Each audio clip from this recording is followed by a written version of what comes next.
의 네 번째 책으로 출애굽한 이스라엘 백성들이 시내산을 떠나서 모압 광야에 이르기까지 38년 가량의 광야 생활을 담아내고 있는 그러한 책입니다. 특별히 민수기는 시내산에서 율법을 받은 이후에 이스라엘 백성들에게 주는 교훈적인 가르침을 세 영역에서 다루고 있는데, 첫 번째는 이스라엘 백성들이 여행 중 갖추어야 할 질서와 규율은 어떠해야 하는지를 가르치고 있고, 두 번째, 앞으로 있을 이동에서 제사장들과 레위인들의 기능은 어떠해야 하는지를 가르치고 있고, 마지막 세 번째는 이스라엘 백성들은 가나안 정복과 정착을 위해 어떻게 준비해야 하는지를 또한 가르치고 있습니다. 이러한 가르침을 위해 다양한 형식의 이야기와 율법과 규례와 같은 다양한 형식으로 전하고 있는 성경이 바로 이 민수기라는 성경입니다. 오늘 우리가 함께 읽은 본문인 민수기 20장은 38년간의 광야 방랑 후에 가나안 땅 재입성을 위한 시작 부분으로 가나안 입성을 위한 가데스의 재집결과 미리암의 죽음과 그리고 모세와 아론의 가나안 입성 금지의 원인이 된 소위 머리바 물 사건에 대해서 기록하고 있는 그러한 본문입니다. 그런데 오늘 본문을 보다 분명하게 이해하기 위해서는 본문의 시간적, 공간적 배경과 내용에 유의할 필요가 있습니다. 앞서 민수기 13장과 14장에서 언급된 출애굽 1세대들의 가데스 바니아에서의 대반역 사건은 이스라엘 백성들로 하여금 하나님께서 약속하신 땅 가나안에 들어가지 못한 채 38년 동안 광야에서 유리방랑하게 만들고 말았습니다. 그리하여 그동안 출애굽 1세대는 거의 다 광야에서 죽고, 이제 출애굽 2세대가 성장하여 가나안 정복의 주역으로 되었습니다. 오늘 본문 1절에 보시면 이들은 출애굽 제40년 첫째 달에 마침내 38년간의 기나긴 광야 방랑 생활을 청산하고 다시금 그들이 광야 방랑을 시작했던 신광야 가데스에 재집결한 것을 볼 수 있습니다. 참고로 여기서 신광야와 가데스는 서로 떨어진 다른 지역이 아니라 신광야 안에 가데스가 포함되어져 있습니다. 그런데 그들은 가데스에 모이자 삶에서 가장 중요한 요소인 물 부족을 경험하게 됩니다. 그리고 2절에 보면 이때 그들이 행한 첫 번째 행동은 무리의 지도자였던 모세와 아론을 찾아와서 불평하는 것이었습니다. 그리고 5절에 보시면 그들의 불평의 내용이 나오는데, 그들의 불평은 이곳 가데스에는 물도 없고 파종할 곳도 없고 무화과도 없고 포도도 없고 석류도 없고 온통 없는 것을 보고 불평하고 있습니다. 이에 모세는 하나님께 기도하여 반석에서 물을 내므로써 백성들의 원망과 불평을 잠재울 수 있었습니다. 그러나 모세는 이때 하나님을 믿지도 하나님의 거룩함을 나타내지도 아니함으로써 지금까지 40여 년간의 충성과 수고에도 불구하고 가나안 입성을 금지당하고 말았습니다. 이것이 바로 오늘 본문의 내용입니다. 이처럼 오늘 본문은 모세와 이스라엘 백성 모두에게 가슴 아픈 기억이며 가슴 아픈 기록으로 이스라엘 백성과 모세의 모습을 통해 우리는 우리 인간이라는 존재가 과연 어떤 존재인지를 다시 한번 생각하게 합니다. 그래서 오늘 본문의 이스라엘의 모습과 이스라엘 백성들의 모습과 모세의 모습을 함께 살펴보면서 우리 인간이 어떤 존재인지를, 그리고 우리가 어떻게 살아야 하는지를 함께 생각해보고 은혜를 나누는 시간이 되기를 바랍니다. 그러면 오늘 본문을 통해서 볼 때에 인간이라고 하는 존재는 과연 어떤 존재입니까? 첫째, 인간은 죄와 악에 있어서 한결같은 존재입니다. 앞에서도 잠시 언급했듯이 38년 전에 하나님께 대하여 불신앙의 모습을 보이므로 광야를 떠돌았던 이스라엘 백성들이 다시 가데스로 되돌아왔습니다. 물론 38년 전에는 출애굽 1세대가 중심이었다면 이제는 출애굽 2세대가 중심입니다. 1절에 보시면 여기서 모세의 누이 미리암이 죽었다라는 사실을 성경은 기록하고 있는데, 이는 미리암으로 대표되는 출애굽 1세대는 죽고 이제는 새로운 세대가 가나안 재입성을 준비하고 있음을 나타내고 있습니다. 이전과 비교해 볼 때에 가나안 재입성을 준비하고 있는 그들은 같은 이스라엘 백성들이지만 세대가 바뀌었고 광야에서 오랜 시간 동안 하나님으로부터 훈련도 받았습니다. 그러면 뭔가 좀 변화된 것이 있어야 했고 이전 세대와는 다른 것이 있어야 했습니다. 하지만 놀랍게도 그들은 전혀 변하지 않았습니다. 그들은 여전히 하나님을 신뢰하지 못하고 하나님을 향해 불평하며 원망하고 있습니다. 이는 출애굽 직후에 그들의 이전 세대와의 모습을 비교해 보면 더욱더 분명하게 드러나고 있습니다. 오늘 본문 말씀 3절 상반절에 보시면 백성들이 모세와 다투어 말하여 이르되 라고 말씀하고 있습니다.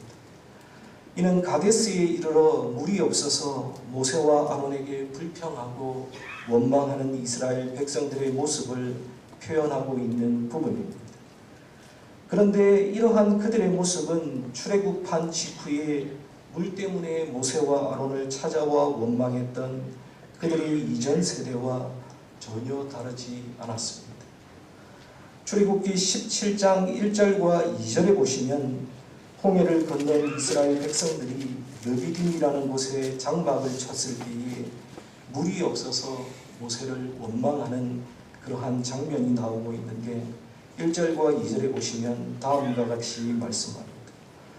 이스라엘 자손의 온 회중이 여호와의 명령대로 신광야에서 떠나 그 노정대로 행하여 르비딤의 장막을 쳤으나 백성이 마실 물이 없는지라 백성이 모세와 다투어 이르되 라고 말씀하고 있습니다.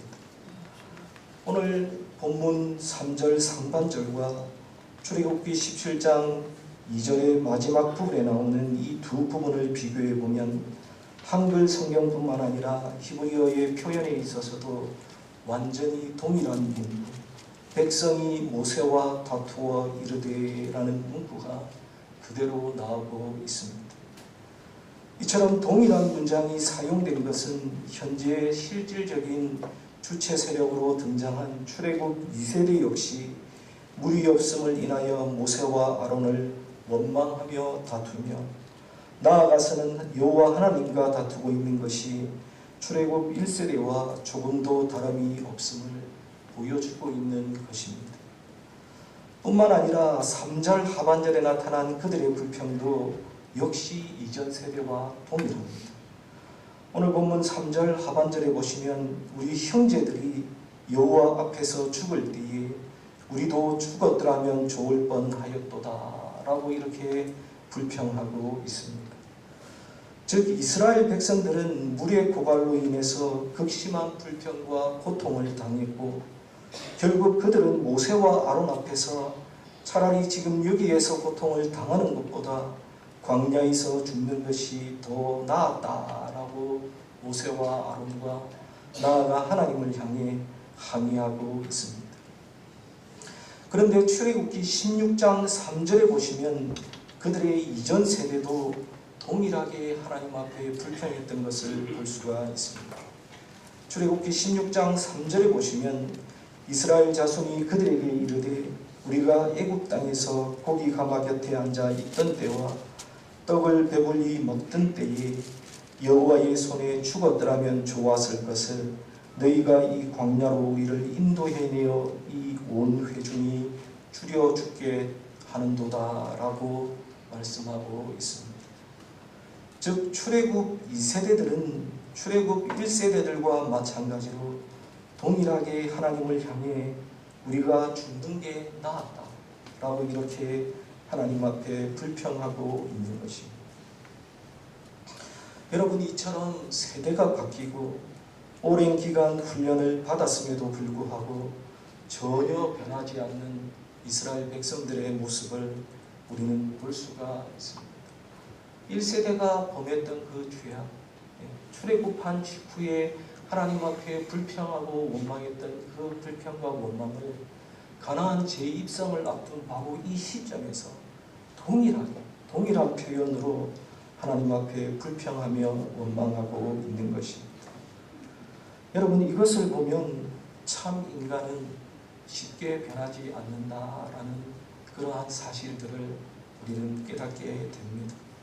세대가 바뀌어도 우리가 하나님 앞에 아무리 훈련을 오랜 기간 받았어도 변하지 않는 이스라엘 백성들의 모습을 볼 수 있는 것입니다. 그런데 여러분, 놀라운 사실은 하나님께서는 한결같이 악하고 불평하는 자신의 백성들을 향해 은혜를 베푸신다는 그러한 사실입니다. 여러분, 오늘 본문의 말씀을 다시 한번 보십시오. 물이 없어 하나님을 향해 불평하고 원망하는 이스라엘 백성들에게 하나님께서는 아무런 질책도 없이 모세를 불러 반석에서 물을 내어 회중과 그들의 짐승에게 마시게 하라고 8절에서 명령하고 계시고, 또한 12절에 보시면 백성을 질책했던 모세와 아론을 도리어 질책하시면서 하나님의 백성들을 향한 하나님의 사랑과 은혜를 드러내고 계십니다. 사랑하는 여러분, 우리의 모습도 오늘 본문의 이스라엘 백성들의 모습과 전혀 다르지 않습니다. 우리도 역시 죄와 악을 행함에 있어서는 한결같은 그러한 존재입니다.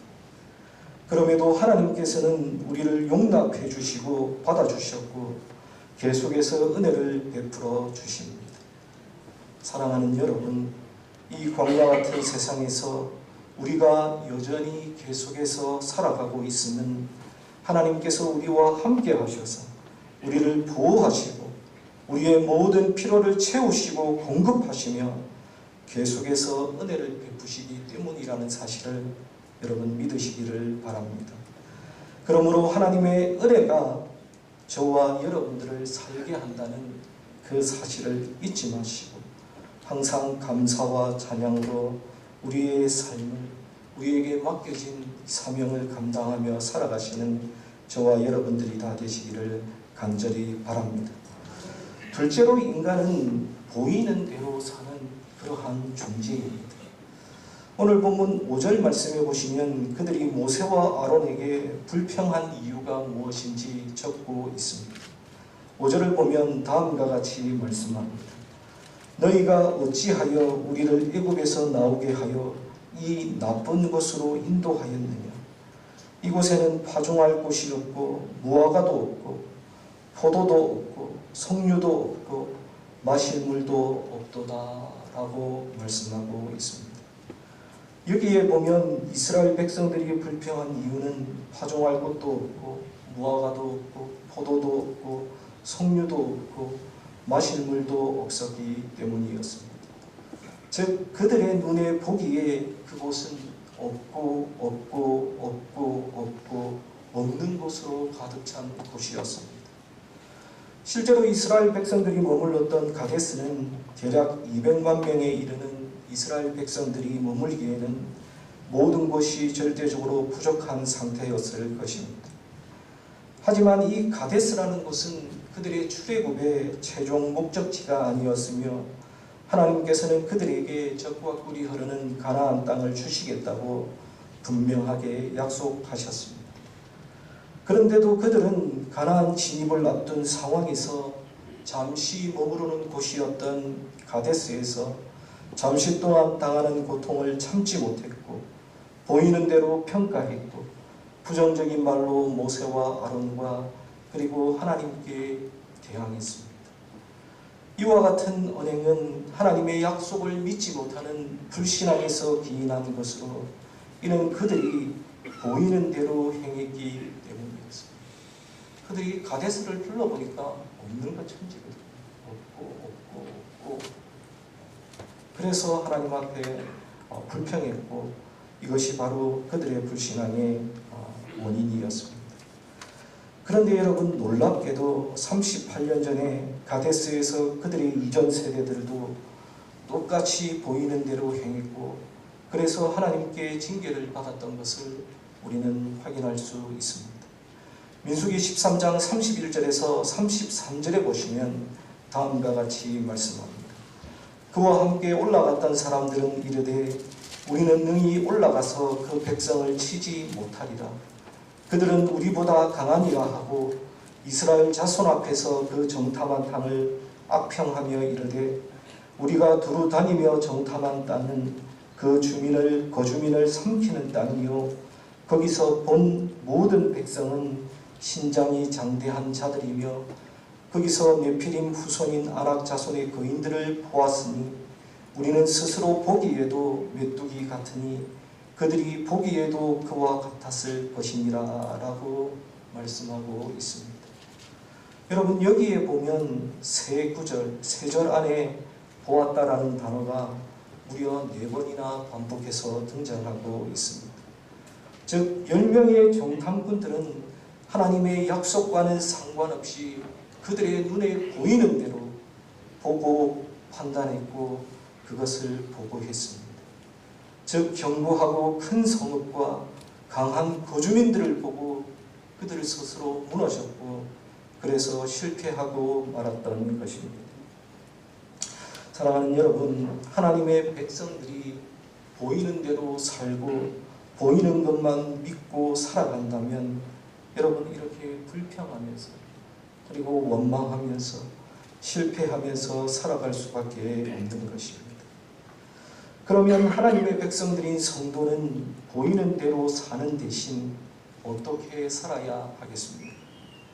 첫 번째는 믿음의 눈을 떠서 바라보며 살아야 합니다. 제가 3주 전에 주보에 목회 칼럼에 쓴 글이 있는데 영적인 시력을 회복하자라는 그러한 글이었습니다. 거기에서 열왕기하 6장의 이야기를 언급했는데 열왕기하 6장에 보시면 아람 왕이 엘리사로 인해 두려움을 느끼고 엘리사를 제거하기 위해서 기모와 병거를 앞세운 강력한 군대를 동원해서 엘리사가 머물고 있던 도단성을 포위하도록 그리고 그를 잡아서 죽이도록 명령을 내립니다. 아침이 되자 엘리사의 사환이 밖에 나갔다가 이 광경을 보고 두려움에 사로잡혀 엘리사에게 이 사실을 보고합니다. 그러자 엘리사는 그 사환에게 두려워하지 말라고 하면서 우리와 함께한 자가 그들과 함께한 자보다 많다라는 믿지 못할 그러한 이야기를 사환에게 합니다. 사환이 엘리사의 말을 믿지 못하자 엘리사는 그의 영안을 활짝 열리도록 하나님께 기도했고 그러자 사환은 육안으로 볼 수 없었던 그러한 상황을 보게 됩니다. 열왕기하 6장 17절에 보시면 다음과 같이 말씀합니다. 기도하여 이르되 여호와여 원하건대 그의 눈을 열어서 보게 하옵소서 하니 여호와께서 그 청년의 눈을 여심해 그가 보니 불말과 불병거가 산에 가득하여 엘리사를 둘렀더라라고 말씀하고 있습니다. 즉 사환의 눈앞에서 불말과 불병거로 무장한 수많은 하늘의 군대가 엘리사를 둘러서 있는 그러한 모습을 이 사환이 보게 되었던 것입니다. 여러분, 엘리사가 사환을 위해 기도하기 전까지 사환은 눈에 보이는 것이 전부라고 여기며 생각했습니다. 하지만 영의 눈을 뜨자 전에 볼 수 없었던 진실, 하나님께서 온 세상을 통치하시며 언제나 당신의 백성을 보호하신다는 사실을 그가 그의 눈으로 목도하게 되었습니다. 사랑하는 여러분, 이처럼 믿음의 눈은 보이지 않는 하나님의 임재와 영적 세계의 비밀을 보게 하는 새로운 힘이 있습니다. 사람들은 보고, 만지고, 냄새 맡는 감각 등에 의존해 생각하고 판단하게 됩니다. 하지만 하나님께서는 우리 성도들에게 인간의 오감을 뛰어넘는 영적인 감각기관인 믿음의 눈을 우리에게 주셨습니다. 이 믿음의 눈으로 하나님의 도움의 손길을 볼 수 있는 사람은 위기 상황에서도 평안과 기쁨과 승리를 누릴 수 있습니다. 그러므로 바라기는 여러분 보이는 대로 보는 대로 살지 마시고 믿음의 눈으로 이 세상을 바라보시고 믿음으로 사시는 하나님의 백성들이 다 되시기를 주님의 이름으로 축원합니다. 이게 바로 성도이자 하나님 백성의 삶입니다. 둘째로 영혼에 유익한 것과 유익하지 않은 것을 분별할 수 있는 그러한 안목도 있어야 합니다. 구약 성경을 보면 보이는 대로 선택하고 보이는 것에 집착하다가 망한 대표적인 두 사람이 나옵니다. 첫 번째 사람은 바로 삼손입니다. 삼손의 시대에 이스라엘은 하나님 앞에 큰 죄를 범하고 하나님을 잊어버리고 하나님 없이 살아가고 있었습니다. 그래서 하나님께서는 블레셋이라는 나라를 이용해서 이스라엘을 징계하셨고 그 결과 이스라엘은 블레셋의 압제 아래에서 40년 동안 고통을 당하게 됩니다. 이러한 때에 하나님께서는 삼손을 태어나게 하셨고 삼손을 통해 이스라엘을 구원할 계획들을 세우시게 하셨습니다. 우리가 잘 알듯이 이 삼손이라고 하는 사사는 이스라엘을 구원하기 위해서 하나님의 특별한 능력인 힘이라는 그러한 능력을 받았던 그러한 사람이었습니다.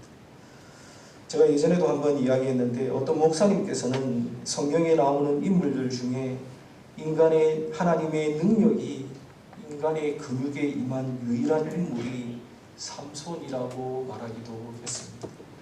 그만큼 이 삼손은 하나님께 힘이라는 특별한 능력을 받았던 그러한 사람이었습니다.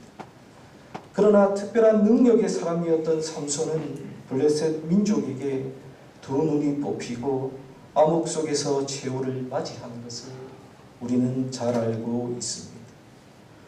여러분, 삼손에게는요 남다른 탁월한 재능이 있었습니다. 삼손에게는 하나님의 특별한 은혜도 있었습니다. 그러나 그는 보이는 대로 살았고 또한 정말 좋은 것과 눈에 좋아 보이는 것을 구별할 줄 아는 그러한 안목이 없었습니다. 삼손의 판단 기준은 보는 것이었습니다. 그는 눈에 좋아 보이는 것을 좋은 것이라고 생각하며 살다가 결국 이러한 최후를 맞이하게 된 것입니다. 또 다른 한 사람은 아브라함의 조카 롯입니다. 롯은 아브라함이 본토 친척 아비의 집을 떠날 때에 함께 따라 나설 만큼 믿음이 있던 그러한 사람이었습니다. 그러나 그는 중요한 순간에 보이는 것을 중요하게 생각했고 나중에 가슴 아픈 가정사를 겪게 되는 것을 우리는 잘 압니다. 창세기 13장에 보시면 아브라함과 그의 조카 롯이 소유가 많아서 서로 갈등이 있을 때에 아브라함이 롯에게 제안을 합니다. 네가 좌하면 나는 우하고 네가 우하면 나는 좌하리라 라고 선택권을 먼저 줍니다. 이러한 제안을 받고 롯은 자신의 눈을 들어 사방을 바라보았고 결국 보기에 좋은 대로 비옥한 소돔 땅을 선택하게 됩니다. 롯은 눈에 보이는 좋아 보이는 대로 소돔 땅을 선택했지만 그 땅은 결국 망할 땅이었습니다. 사랑하는 여러분, 우리가 하나님의 백성으로 이 세상을 살아가려면 더 좋은 곳을 분별할 수 있는 그러한 안목이 있어야 합니다. 단지 우리의 눈에 좋아 보이고 우리의 눈이 즐거워하는 것을 무작정 선택하거나 봐서는 안 됩니다. 실제로 우리의 눈이 좋아하고 즐거워하는 것들은 우리의 영혼에 나쁜 영향을 주는 것들이 너무나도 많이 있습니다. 여러분, 예를 들어서 드라마나 TV 프로그램이나 여러분 핸드폰을 한번 생각해 보십시오. 하루 종일 이렇게 시간 잡고 음료수 갖다 놓고 과자 옆에 갖다 놓고 하루 종일 TV 보고 있으면 여러분 너무너무 재밌습니다. 여러분 너무너무 즐겁습니다. 우리의 눈도 즐겁고 우리의 마음도 즐겁습니다. 성경이나 다른 책들은 10분만 봐도 참 눈이 아파오고 막 눈물이 나고 눈이 따가운데 TV는 참 하루 종일 봐도 밤을 새워서 보아도 눈이 아프거나 졸리지 않습니다. 그러나 이 드라마와 TV를 오래 보게 되면 우리의 영혼을 좀먹기 쉽습니다. 여러분 그러므로 여러분 다른 것들을 하시지 말고 여러분들 이 TV 보는 것 이런 것들을 한번 절제해 보십시오. 그리고 TV 보는 것을 우리 주님을 위해서 한번 참아 보십시오. 그러면 하나님과 더욱더 가까워지는 것을 느끼게 되고 은혜가 임하고 감사와 찬송이 나오는 것을 여러분 느끼게 될 것입니다. 여러분 다른 것을 하는 것이 아닌데도 하고 싶은 것, 보고 싶은 것을 절제했을 뿐인데도 우리가 어느덧 주님과 가까워짐을 느끼게 될 것입니다. 우리가 보고 즐기는 것만 줄여도 영적인 유익을 경험하게 될 것입니다. 사랑하는 여러분, 단순히 내 눈에 보기에 좋은 것, 남들이 보기에 좋은 것을 선택하시기보다는 눈에 보이지는 않지만 더 좋은 것을 선택하며 살아가시는 저와 여러분들이 다 되시기를 주님의 이름으로 축원합니다. 세 번째로 인간은 불순종하는 존재입니다. 이스라엘 백성들이 물이 없으므로 불평하자 모세와 아론은 회중 앞을 떠나서 회막문에 이르러 하나님 앞에 엎드립니다. 이에 하나님께서는 모세에게 말씀하시기를 지팡이를 가지고 아론과 함께 회중을 모으고 그들 앞에서 반석에게 명령하여 물을 내는 이적을 행하라고 명령하십니다. 모세는 하나님께서 명령하신 대로 반석 앞에 회중을 모으고 그들을 질책하며 반석에서 물을 내게 됩니다. 그런데 이 과정에서 모세는 하나님 앞에 큰 죄를 범하게 됩니다. 그 죄가 11절에 보면 나오는데 11절은 모세가 반석을 2번 쳐서 물을 내는 장면으로 11절의 내용을 주의 깊게 관찰해 보면 모세가 반석에서 물을 내는 이적을 행할 때에 하나님의 명령을 변형해서 시행한 사실을 볼 수 있습니다. 즉 하나님께서는 단순히 반석에게 명령하여 물을 내라고 말씀하셨지만 모세는 반석을 향하여 들고 있던 지팡이로 2번이나 반복해서 내리쳤던 것입니다. 이러한 모세의 모습은 하나님의 명령에 순종한 것처럼 보이지만 사실은 하나님의 말씀을 변형하는 불순종을 범한 것입니다. 12절에 보시면 하나님은 모세의 이러한 행위를 두고 너희가 나를 믿지 아니하고 이스라엘 자손의 목전에서 내 거룩함을 나타내지 아니한 것이라고 말씀하시면서 모세를 책망하고 계신 것을 볼 수 있습니다. 그래서 반석에서 결국 물은 나왔지만 모세는 불순종함으로 말미암아 그토록 갈망하고 소원하였던 가나안 땅에 들어가지 못하고 광야에서 죽게 되는 그러한 신세가 되고 말았습니다. 물론 모세의 입장에서는 억울할 수도 있었을 것입니다. 그동안 자기가 얼마나 하나님을 섬기고 하나님께 순종을 잘했으며 또한 수고는 얼마나 많이 했습니까? 그는 모든 백성이 하나님을 반역할 때에도 하나님께 순종했고 백성들을 위해 중보하며 하나님의 일에 최선을 다했습니다. 그러나 인류의 최초의 죄가 불순종에서 온 것임을 기억한다면 하나님의 말씀에 불순종했던 모세의 행위는 하나님의 징계를 면할 수 없었습니다.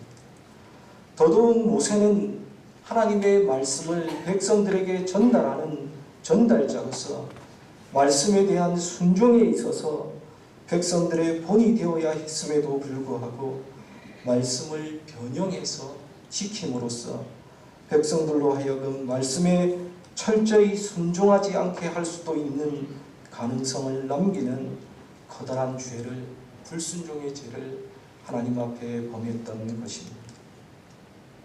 사랑하는 여러분, 하나님의 말씀은 우리가 임의로 가감하거나 변형시켜 순종할 수 있는 그러한 것이 절대로 아닙니다.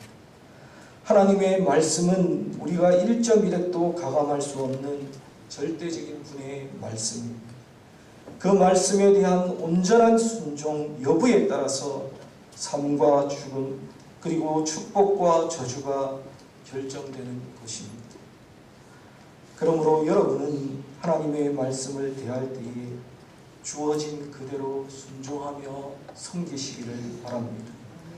자신의 판단이나 생각에 따라 말씀을 변형하거나 가감시키지 마시기를 바랍니다. 하나님의 말씀을 변형하는 것, 즉 불순종은 아무리 사소한 것일지라도 생명을 죽음으로, 축복을 저주로 바꿀 만큼 심각한 것입니다. 사랑하는 여러분, 오늘 본문의 말씀에서도 보듯이 사람을 살리는 기적, 반석에서 물을 내어서 200만이 넘는 사람들을 마시게 하는 그러한 기적도 하나님의 말씀을 앞지를 수는 없습니다. 여러분, 순종이 중요합니다. 온전한 순종이 우리에게는 필요합니다. 하나님의 말씀대로, 하나님의 방식대로 하지 않은 순종은 여러분 순종이 아니라 불순종입니다. 변형된 순종은 여러분 아무런 의미가 없습니다. 그러므로 하나님께 순종하시되 하나님의 방식대로 하나님께서 주신 말씀 그대로 순종하시며 살아가는 저와 여러분들이 다 되시기를 주님의 이름으로 간절히 축원합니다. 이 시간 다 함께 기도하겠습니다. 참 좋으신 아버지 하나님,